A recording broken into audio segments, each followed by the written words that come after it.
do that now before I forget. It is going to be recorded, and I will send the recording via email to each and every one of you, just in case you don't take notes quick enough, and you may want to share something with your family member. So, Olivia, please introduce yourself to everyone, and then we can go into your presentation. Sounds great. Thank you so much for that introduction. Can everybody hear me? Good? Perfect. Well, thank you guys for having me this evening. I'm more than excited to be here. So my name is Olivia Ewing, and I am with Edward Jones. So I'm a financial advisor, and I've been in this space a little over 7 years. I'm a certified financial planner. I have my Series 7, Series 66, life insurance. So I have worked with clients of big and small, all across age ranges, to really help them put plans in place when it comes to investing and saving and really achieving their goals. And today I want to talk a little bit about what is going on, what I've seen with clients as we are in these unprecedented times. There may be financial difficulty. And so I want to spend our time together to talk a little bit about the steps that you can take and the actions you should be taking if you're facing that financial difficulty. I also want to share things that you should be doing if maybe you're not in that situation, but you may want to prepare. I want to talk also about some of the future legislation that we may see. So some of the different things like the CARES Act that have been implemented earlier this year. And then also just, I would be remiss if I couldn't give a little bit of a market update and outlook on what we're seeing. And then if I need to meet with anybody one-on-one, we can talk about that right after. So like I said, I want to jump into it and talk about these 5 steps and really get into that. And then we'll have plenty of time for questions towards the end here. All right, so here are the 5 steps. This will be recorded, and I'm going to go through these in a lot of depth, but here they are. And that first one has to do with, we're going to talk about those who face some financial hardship. So we're going to talk about unemployment benefits. We're going to talk about budgeting and what that looks like, how we can review that, take a look at that. We're going to talk about some of those programs that might exist out there so that you can cover those everyday expenses. Are there other sources of income or money we may be using?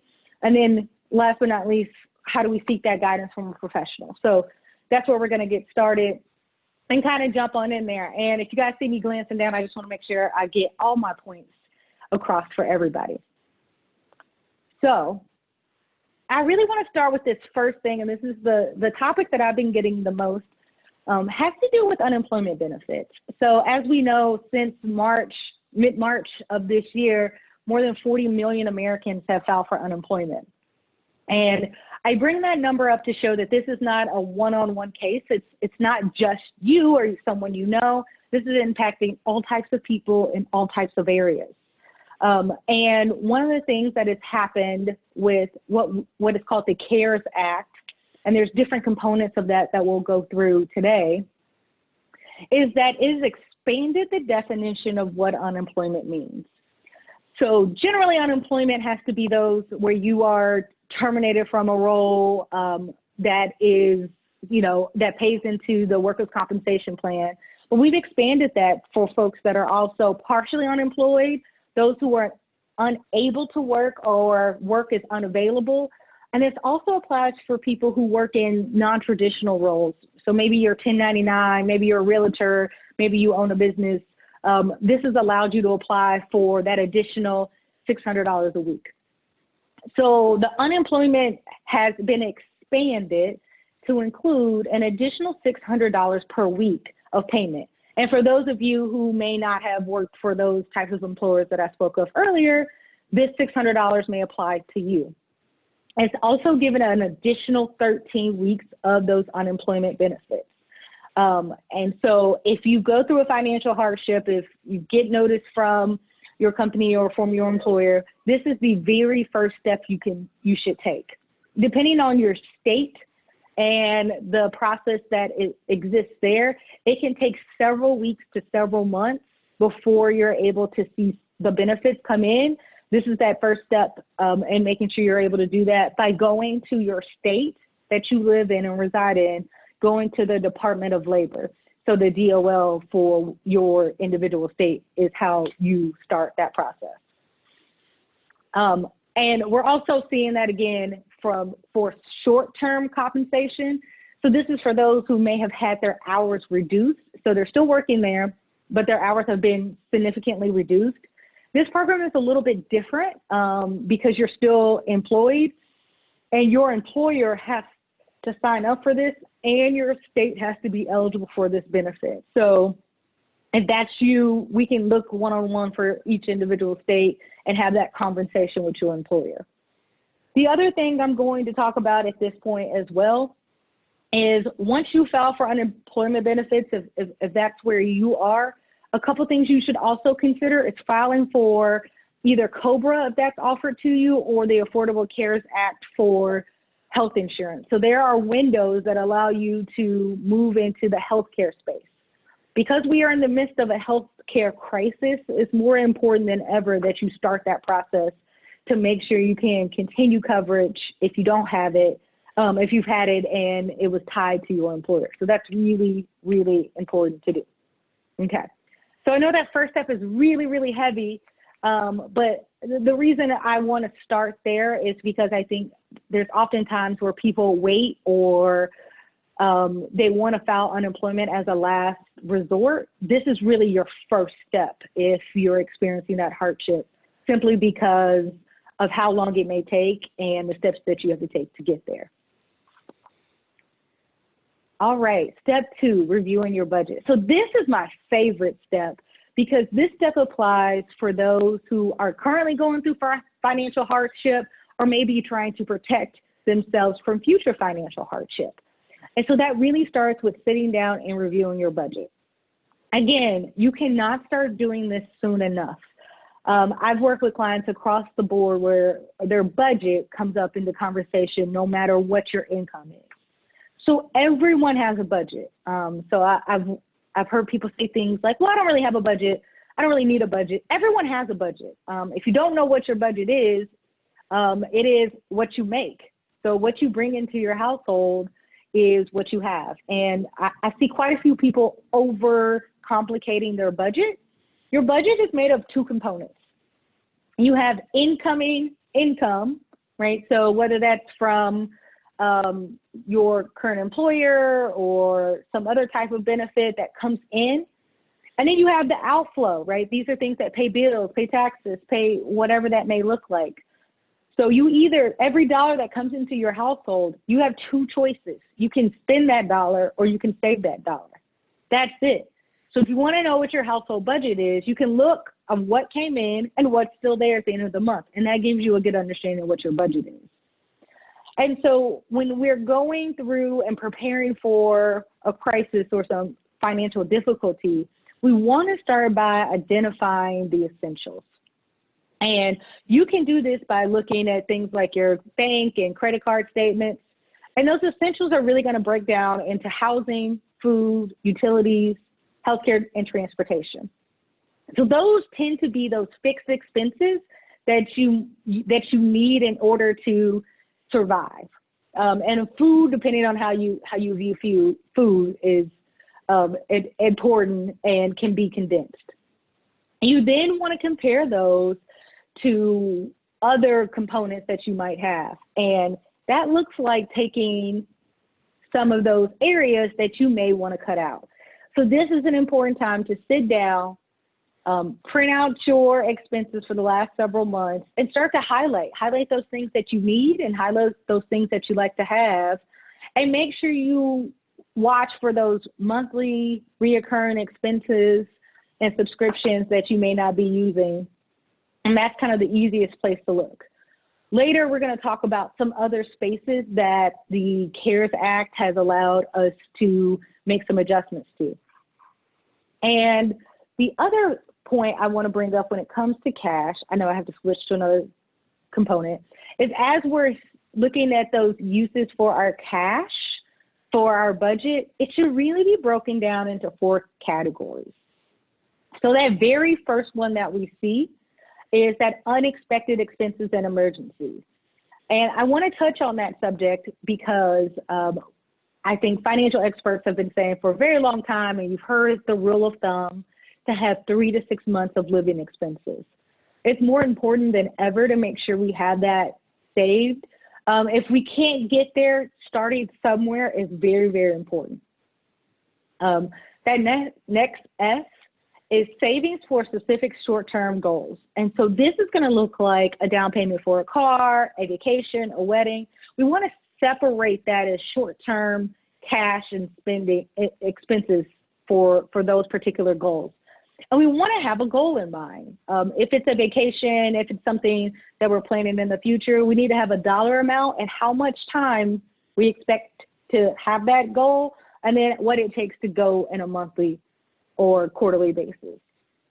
That E, that everyday spending, that's where your mortgage and rent and utilities, that's where that space comes. And that's the space where we're looking to see if we can make some adjustments throughout your budget. And then last but not least is S, which that's your source of investment. So these are things that you're saving to invest in the stock market or your retirement accounts. But that's how I want you to kind of think about the breakout of that cash as we're going through it.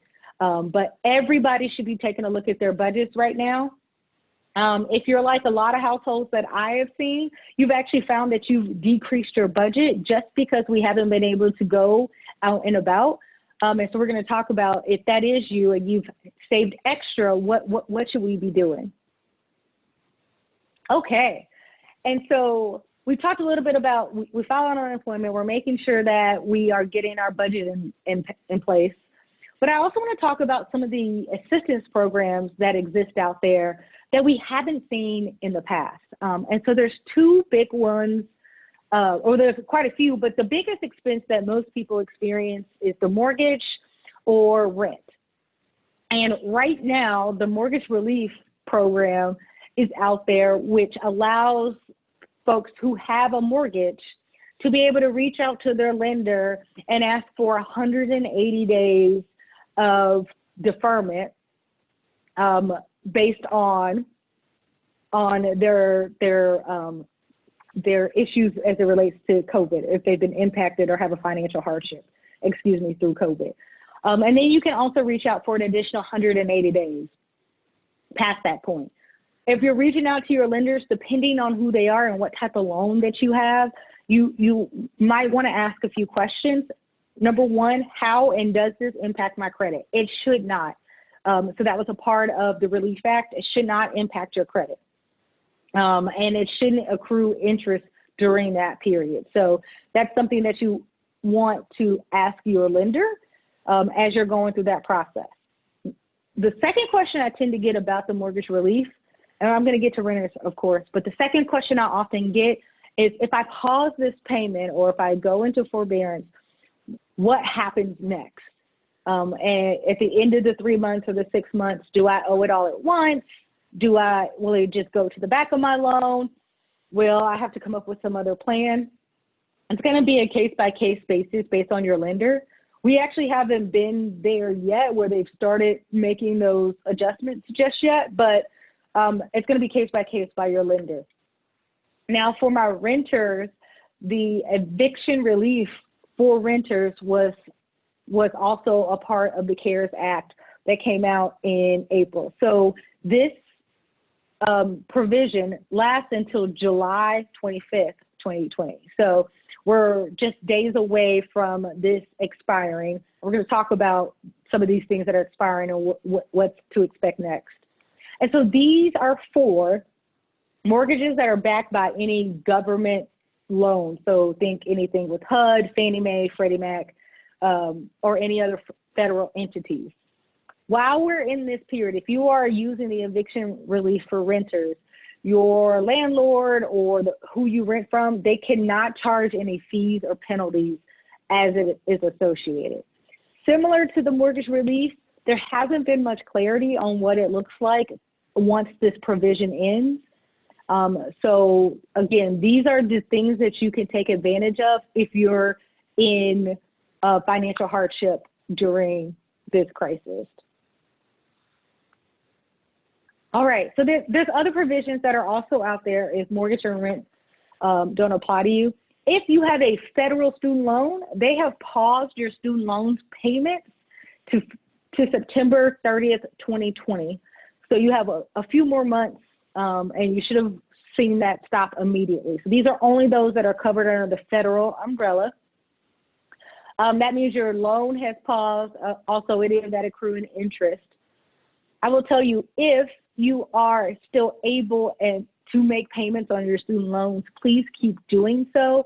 The payments that you are making will go straight to principal. Please call your provider and ask that the payment be applied to principal. So that is something that you have to proactively do. Otherwise, it might sit there while it waits to pay those off. So make sure that you're calling and ask to be applied to principal. For private student loans, you'll have to reach out to each of those lenders specifically. There's no overarching federal regulation that pauses or suspends those payments. Most private student loan providers should have already sent you something or are going to work with you one-on-one. And so we want to make sure that we keep that. These additional provisions have to do with college students that may have not been able to receive all of their work study. So if you were promised a work study and you needed the income, there are different things that you may be able to apply for. So reach out to your university because that's a part of your loan repayment plan. And so keep that in mind if that's you. Last one. And so the other things that we can do to look at some of the assistance that exists include credit card and debit cards, right? So, but mostly credit cards and consumer debt. So in this case, a lot of these are allowing you to pause payments. Please, please, please double check, particularly in this area. Fees may be applied in certain ways, and it may impact your credit by showing that it doesn't show that you're in default, but it shows that you missed a payment. It can break your credit history. So please make sure you contact your credit card provider or any other consumer creditor and ask what the COVID provisions are and how they report your credit. Utilities and telecom services. So think of your local power company. They're waiving late fees, but have a conversation about how you can work together to be able to do that. And then last but not least, the delayed tax filing and payment. So we've all experienced that. So the tax filing deadline is usually April 15th, and it ended up being pushed back to today. So we've actually had our tax filing deadline pushed a little bit further back. If you did not file your taxes today. So if you haven't filed your taxes for 2019, yes. All right, I do have one quick question. Yeah. Yes, I don't, before you move on. So Yeah. someone asked, are they going to do a loan forgiveness? Do you know anything about that? In terms, for which particular component? Well, for they like didn't ask, loans? they just said, yes, let's please discuss that until they specify. I assume since you were talking about school, let's take that one. Student loans. She said yes, student loans. Are they going to do student loan forgiveness? Okay. Yeah. No, I get that question quite a bit. I'm going to ask that question. I want to make sure I talk about all the provisions. So sure. I'm going to finish tax and then we're going to talk about all of them. I just want to say quickly about, no problem. Quickly about filing taxes. If you did not file your taxes for 2019 up until this point, please file and extend. It just costs you more fees and more issues later. And filing taxes is also going to be a part of these future legislations, which to that point of student loan forgiveness and all types of programs that are going to exist. Most of the programs that were created for the CARES Act, and I keep referring to that because that was the initial $2.2 trillion bill that went out earlier this year. So that bill included the stimulus checks that folks received, whether that was $1,200 per person based on your income. That provision also included the student loan components, the mortgage components, the renter's components. So all of that, most of those things are set to expire. Now, Congress is set to get back together, to come back in session July 20th. And the reason why that's very important is they'll be there between July 20th and early August. Is there will be, we believe that there will be a fourth stimulus conversation. So that can be in lots of buckets. One of those buckets is another kind of one-time payment of a stimulus check. The details there are still being ironed out. So we've seen several different versions of that. To student loan payments, I know that that is also on the table of deferring those. There have been conversations about a student loan forgiveness up to a certain dollar amount. There hasn't been a lot of confirmation on that, so I wouldn't necessarily hold my breath on that. But it is a conversation that is being talked about more and more. The other component of the legislation that we're looking for has to do with some of the mortgage components that we were talking about, mortgage and renters. Will that be extended? What will that look like? And then last but not least, unemployment. So a lot of folks have exalted that unemployment, and that $600 a week credit is set to expire in roughly 2 weeks. So what will that look like? So a lot of those questions are still on the table as it relates to what is to come. So we want to keep that in mind too. So in terms of student loan forgiveness, I wouldn't count on it. It's pretty far down on the list of things that are making the top of the conversation that we've seen. And so there's a lot to decide and a lot of back and forth there. So lots to come in the next several weeks where we should get some more updates on what this legislation may look like. Okay, so there's also some other components of it. So here's this fourth step. So we found unemployment if that was necessary. We did our budget, and we also looked at other places where maybe we can pause, suspend, or delay making payments. The fourth thing we might want to look at is, where do we have other sources of income? And so I get this question quite a bit about, as I started to go into this state where I might need funding, where should I go first? What things should I touch first? And I think it's really important to kind of look at the order of these bullet points here. So that very first thing is the cash that you have on hand, right? So cash that's in your checking account or savings account, you should be using that to to take care of your everyday expenses as we go through that. And that second space, which is that emergency funds. So that's going to be your savings accounts. If you have things like CDs, we'll want to go into that. The third space are going to be investments from taxable accounts. So this can be quite controversial about when and where and what do I sell.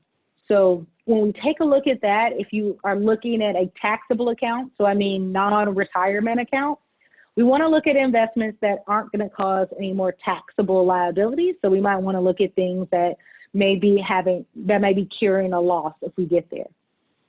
And I want to also speak to folks who may have money that they can invest. So maybe you have cash on the side and you're thinking, should I invest this cash? Should I buy more stocks? Like, what should I do with it? We want to make sure that that emergency fund is taken care of first, because if it's not and we get into a situation where we need it, you end up having to sell some of your favorite investments at a time that you don't want to sell them. So we want to consider that. And then we also have things like home equity lines of credit. And then let's talk about those tax advantaged accounts. So when I say tax advantage accounts, the slide is busy, so just work with me. When I say tax advantage accounts, I'm talking about your 401ks, your IRAs, different things like that. So also as a part of the CARES Act, they've allowed distributions from those accounts. So typically when you take a distribution from either a traditional IRA or 401k before the age of 59 and a half, there is a 10% penalty. Also, you're expected to pay a 20% or the federal taxes on that money. So that tends to be one of our least favorite ways for folks to be able to access capital if they need it. However, right now, there's another consideration, and they're very specific here. If you or your spouse or dependent have either been diagnosed with COVID or have experienced adverse financial consequences, so this is if you've been quarantined, laid off, business closure, child care responsibilities, or a reduction in income, to be quite frank, so it didn't have to be specifically an layoff, then you're eligible to take those distributions from your IRA without the 10% penalty, and the taxes, the 20% federal tax withholding, is due over a 3-year period. So that gives you time to either A, put the money back and not pay the taxes, or B, pay the taxes over a prolonged, stretched out period. So they've never done something like this, but in 2008, 2009, there was a version of this, but not quite as relaxed as this. So that's for IRAs. For your employer plan, it allows you to take a loan, and they've increased the amount that you can take a loan of and the percentage. And so it's up to 100% of your vested balance, up to or $100,000, whichever one is the lesser. And that date, if you want to take a loan, is September 22nd. So it does not go to the end of the calendar year. Now, one thing I will say right here before we kind of move on, this is something that we want to be very cautious about and consider. You should be consulting with someone before you go toward this decision. A couple reasons. Number one, you still will owe the taxes at some point if you can't or don't put it back. And then number two, you are missing out on the opportunity to allow those assets to grow on a tax deferred basis. So we want to make sure that we don't go into those accounts unless it's absolutely necessary. So I wanted to make sure that we include that as well. So that's why that's the fourth step and the last thing that we're doing after we've taken those other precautions. Okay, so here we're going to talk about seeking a financial professional, and we're going to talk a little bit about that. But before I jump very deep into that, I know some of you are thinking, well, I'm not necessarily going through a financial hardship. I'm okay, job's okay. I will tell you that we want to make sure that we're prepared for that. And then I wanted to share this information so you just know the steps that you need to take. However, if you're completely comfortable, things are okay, there are 3 or 4 things that I'd recommend you do to get ready for this. Number one, as I've said to everyone here, make sure you're reviewing that budget. Make sure that budget makes sense. There's things that you can take advantage of to cut, and you know where you're going to cut if you have to. So you don't necessarily need to cut those things out today if you don't need to, but just know where those items are and where you can adjust them. The second thing that I would advise people to take a look at is their life insurance coverage. So one of the things that has been identified is that lots of people have life insurance through their employer. And as we've shifted, as people have had job losses and different things, they now don't have life insurance in a time when we're going through a global pandemic. So it will behoove you to maybe take a look at what your life insurance holdings are and make sure that you have that. If not, let's talk about it. Let's figure out how much you need and how you can get qualified for life insurance, because it's really crucial if you're in a position to do so. The third thing we want to do, if we're in a good standing, let's review some of the debt. One of the silver linings, as we kind of look at this pandemic, is interest rates are at all-time lows, and we expect them to be there for a while. So this might be an opportunity for you to consolidate debt. This might be an opportunity for you to refinance, whether that's a car loan or your mortgage. I'm seeing interest rates go very, very far down. So that gives you an opportunity to take a look at some of those things. And then lastly, I'll talk about reviewing your asset allocation. And so when I say asset allocation, the monies that you may have in your different investment account, make sure that they're properly aligned. We will and we do expect continued market volatility. So let's take some caution as we look through that space. So those are for those people who are saying, I'm good for now. What else should I be doing? We're making sure we know what we can't cut out of our budget. We're looking at life insurance. We're taking a look at those things like our mortgage interest rates. How can we refinance? And we're reviewing our asset allocation. So I wanted to stop there and see what questions we might have about the different things that I shared today. All right, so we do have a few questions that came through. So can you hear me? Mm-hmm. Okay, great. So, okay, for the first question is, with the exemption from the CARES Act, how long do you have to take? How long do you have to take advantage of the distribution? I'll read it again. The distribution from, yep. And Got it? I'm gonna guess you're gonna talk, yep, I'm guessing you're talking about the distribution from your 401k or your IRA. Specifically So with IRA. Oh, IRA. You have until the end of the calendar year. So those are through December 31st, 2020. If you've already taken a distribution this year, you can actually apply it to that as well. Okay, great. Thank you. Another question is, what considerations should we give to risk mitigation when investing in the stock market during the pandemic? Yeah, so I think one of the key things to consider as we're going through the extreme market volatility, and I think one of the things that you said there, which is stock market. And I think a lot of times when people think of investing, they think of the stock market, but there's also this whole big world of the bond market, right? And so we want to make sure that we're taking a look across the board on making sure we have the right amount of stocks and bonds in a portfolio. As we're investing, and if you are investing in individual stocks, I'm going to tell you to do your research. We want to make sure we're looking at companies who are tried and true, who have maybe been through some financial hardships in the past. And we're also going to take a look at some of the earnings. So we've just finished our second quarter, and earnings reports are coming out. And so we want to take a look at some of those. And then lastly, I would say that you need to determine what your angle is. And so when I say angle, there are some folks who are looking to take advantage of the market downturn, right? So they're looking for things that are undervalued, things that have been beat up pretty bad. So think travel industry, things like that. There are people who want to take a good deal, but they're looking to buy something that's a little bit more stable.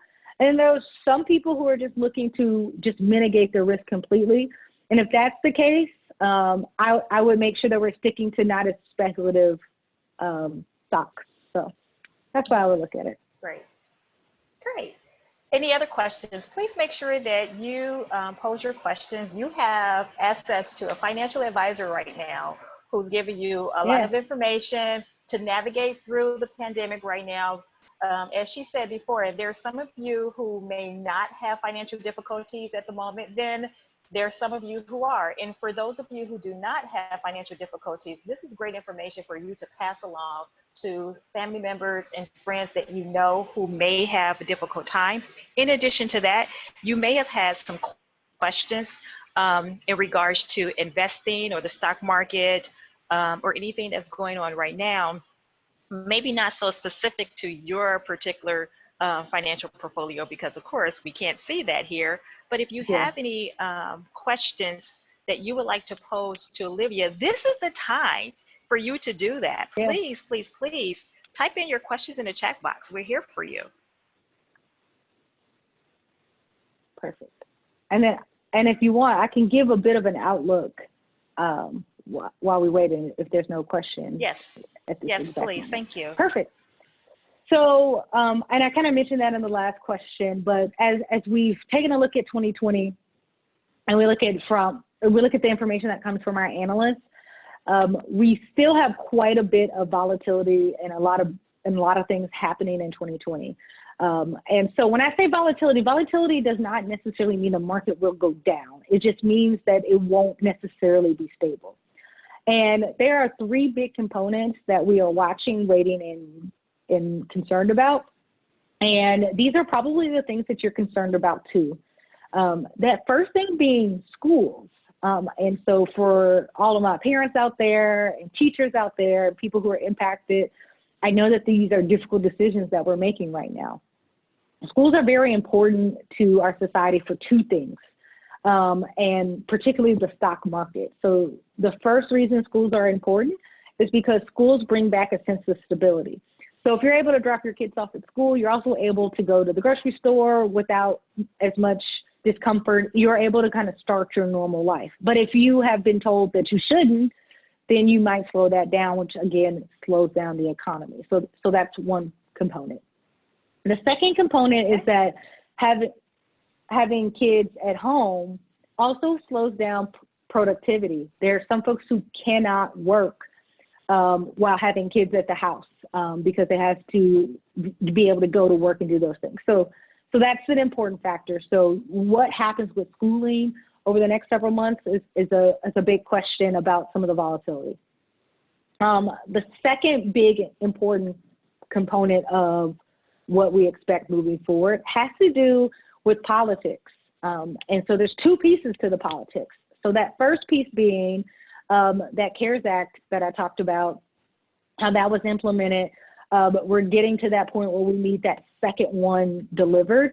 We've seen the Democratic House submit plans of another $3 trillion. We've seen a Republican plan under $1 trillion. So there is a vast difference in the things that are going to get done, who qualifies for a stimulus check, what does unemployment look like for the rest of the year, will there be one payment or multiple payments? That's going to determine a lot about how these next several months go. And then secondly, we're also in an election year. So as we go through election years, generally we have a lot of mudslinging and conversations about what's wrong, and you get people fired up. And so elections make the market more volatile. That doesn't mean bad, just more volatile. And then the third and final piece, a piece that we cannot forget, is that the reason why the economy is acting the way that it is it's all related to the COVID-19 component. So if the virus gets better, things get better. If a vaccine works, then things get better. If we continue to see higher death rates, higher infection rates, shutdowns, then things will get worse. That's the biggest X factor. That's the biggest wild card. As we continue to monitor that situation, we'll get closer to that. But that's one of the big components that we can't measure just yet. So in terms of how we are looking for this moving forward, those are the three things that we are taking a look at. So what's going on with the education with kids, because that's going to impact employment in other spaces, what stimulus is coming out, as well as the election, and then how does the virus continue to either spread or dissipate? What does that look like? Oh no, I think I lost her. Are there any other questions from the group? Nope. Yeah, there's a couple questions in the chat, but I think the lady who was talking before, she left the group. Yeah. But they're in the chat.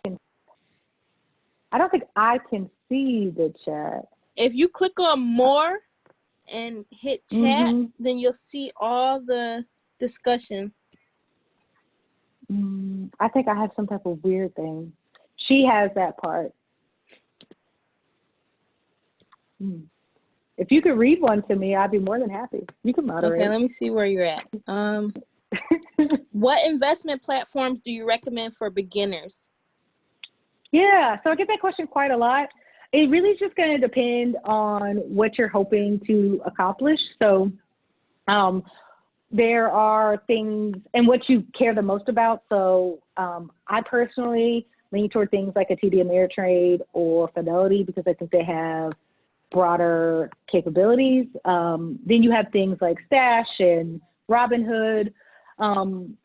If you're going to be, it just depends on how much you want to trade and how much technology you want. All of those give you basic access to the stock market itself, if that's what you're aiming to do. So I wouldn't say I have a specific recommendation about one of them being better than the other. So, what else? Thank you for being my co-host. No problem. You got another question that says, can you discuss more components of the CARE Act, like the EIDL for small business owners? I have attempted to apply, but the SBA Express Bridge Loan and finding it difficult to apply. Yes. So I actually, I'm trying to find, I actually pulled up, I think this is the small business one. Yes. So for the small business owners, there's the two types of loans that exist. I will tell you, unfortunately, the only way to move through that process is through the SBA or a lender. I know they're looking to make improvements to that program. I know that that's also part of the CARES Act on the second round about who has access and what those funds can be used for, because they recognize how those funds may have been misappropriated by certain groups. So I don't have a lot without talking to you one-on-one. If that is a concern, we can meet one-on-one and we can talk about maybe some resolutions and next steps. All right. So here's another one for you. Do you recommend paying off credit card loan debt before investing? It depends. So I would say the first thing I recommend is stopping accumulating credit card debt. So if you're paying down the balance and then it's going back up and then you're paying down, if you're in that, then we have a spending problem more so than we have a credit card problem. So that's number one. And generally, yes, you should be paying down credit card debt first for a couple reasons. And it's also always going to depend on your interest rate. So if you have a 15 or 20% credit card interest rate, then yeah, you should be paying that down, because in order for your investments to outperform that, they have to outperform it 20% for it to make sense. So yes, credit card debt first and then investing. That's a good one. Okay. So to piggyback off Gabrielle, has the percentage of credit utilization changed due to COVID, and is it more acceptable to use more credit?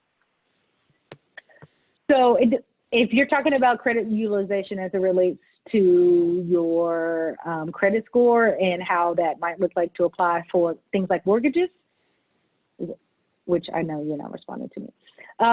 So if that is the case, yes. So what we're already seeing, and banks have come out and said this, so depending on your loan or what is happening, is because of what is happening with some of the components of the CARES Act, creditors or banks are having a much more difficult time really truly understanding consumers' credit worthiness. So what I mean by that is creditors cannot tell if you've paused credit card payments or you've paused your mortgage payment or you've taken distributions because you're in financial hardship or not. They can't really see. And so what they've decided to do is to increase some of the requirements to do certain things. So what we're starting to see is for things like mortgages, so whether that's a refi or just a plain mortgage, we're starting to see some of the credit score expectations increase over time. But in general, utilization is going to be a huge factor on your credit, and we want to make sure that we're trying to get that down over that period of time. So hopefully I answered your question, but I wasn't exactly sure if that's what you were looking for. Do you recommend acquiring and not using credit to boost your credit profile? Do I recommend acquiring credit? Yeah, and not using credit to boost your credit profile. I'm not exactly sure if I understand that question directly. Let's see who wrote that. Yeah. T.I. Jolly wrote that. Maybe she can clarify that. So I'll go to the next one. It says, what platform do you use to invest in bonds? I use Fidelity for stock. Can I use that for bonds too? Yeah. So when you're investing, I think when you're thinking of stocks, you think of like individual companies and tickers, but you can also invest in mutual funds and ETFs or exchange traded funds, and you're going to find the ones that are going to be fixed income or bonds. And so just like there's an S&P, there's an S&P 500 and the Dow Jones, there's Barclays, there's different bond indexes that you can use to track and follow. So yeah, all of those allow you to do that as well. Okay. What else? Many people say that investing in shares and buying stocks right now is kind of like getting shares on sale. What are your thoughts there?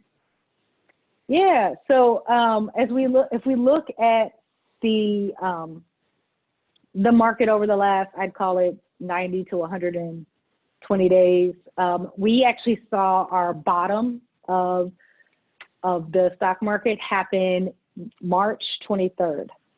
So March 23rd was the bottom of, and when I say the market, I'm using mostly the S&P 500 and the Dow Jones as a benchmark. And since then, we've had a pretty stellar recovery. Now that recovery hasn't been equal to everyone. And so what we have seen is spaces like healthcare and technology have outperformed and continue to outperform. And spaces like energy, spaces like consumer discretionary, so think of things that you don't need to spend money on, those have still underperformed and lagged. So the recovery has been very narrow. So there are places where you can take advantage of, a downturn, but that does not mean that every sale is a good sale. So we still want to look at the fundamentals of the holding itself before we're making decisions. Just buying something because it's down isn't the best idea. So we want to make sure that we're looking at the company and the holding itself. Your last question is, do you work with clients in Chicago? Yes. So actually, yeah, I do. I do work with clients in Chicago. One of the other things that I want to, that I didn't mention before, but I want to mention now, I often see, and one of the things I see a ton with clients is throughout their life, they change jobs. So you're working for this company for 5 years, and then you take on another role, you go here for 2 or 3 years, and sometimes we're leaving assets and money behind. I'm seeing people cash out IRA or 401ks and different things. It's really important that you're tracking and finding those dollars and managing that in some way, shape, or form, especially at times that we're going through now. So I've seen a lot of people say, hey, I need to go back and go get that. So we want to make sure that we're including that as well. What other questions? So that was your last question. Your co-host is back. Oh, can you say what? Can you? Yes, you can hear me. Okay, yes, I can hear you. Everything just dropped, but I'm glad that you ladies did not drop. So yeah, we're still here. That's wonderful. So I'm just going to go ahead and let you close out if there are no more questions, because on my end, I am limited of what I can say and do. So okay. Go ahead and continue. Please make sure you provide your information for everyone to get in contact with you. I do know I heard the last question. Do you help out clients in Chicago? And I'm pretty sure you heard, you responded, but when at the beginning, when I said Olivia works with our organization to make sure that she meets with our clients, she definitely does that. And we're everywhere. So she makes sure that she is accessible to each and every one of you. And once again, Olivia, I appreciate you for doing that as well. Thank you. Yeah. No, I appreciate that. Yes. And so if you guys have these questions, I know it can be really difficult in these times if you're going through this. Number one, that last step that we were on, it's about reaching out to that professional and seeing what your options are and what steps you can take. We went through a lot of different things. We can kind of talk about pros and cons individually, one-on-one, when I have more specifics. We've also talked a little bit about the market and the different, how should I invest in stocks and bonds and different things like that, or should I be doing something different, or credit card debt. The more specific I can get by looking at your individual situation, the better we can make a recommendation there. But for those of you who want to get in contact with me, so you can go to our main website, www.edwardjones.com, and then you can find an advisor. And then you just search my last name, and I'm in Georgia. And you'll come to this page here. If you hit here and you hit to request an appointment, that'll bring it up. Also, if you want to shoot me an email, I mean, you can come either here or there, and then my email address will pop right up, and my email is just olivia.ewing, olivia.ewing@edwardjones.com, and so that sends me an email. And then, as I've always said, for Brown Girls Do Invest, that review is going to be complimentary, right? So we're going to see if it makes sense. I want to make sure that I can give you ladies, and I know there's probably men here too, but particularly my ladies, some advice as we kind of walk through this together. So regardless if we need to work together or don't, it's a great time for us to just sit down, talk for 15 minutes about your unique financial situation and have that objective view. So I'm more than willing to do that. So that's my phone number. That's our website. And like I said, my email is olivia.ewing@edwardjones.com. So feel free to reach out to us. Thank you, everyone. I'm going to go ahead and sign off. You can always reach us on all social media outlets. Brown Girls Do Invest. Once again, that's Brown Girls Do Invest. Our next month session is going to be how to invest in cryptocurrency. Once again, Olivia, thank you. You're an awesome individual. You're always accessible to us. Ladies, please call her. She is awesome. And I do not say that lightly. Please give her a call. Thank you. You can do a Zoom, you can telephone. She will be there for you. All right, everyone, have a good night. Once again, you will receive a recording by the morning. And I appreciate each and every one of you for participating on this session. Have a great night. Thank you. You're welcome. Thank you. Good night. Good night.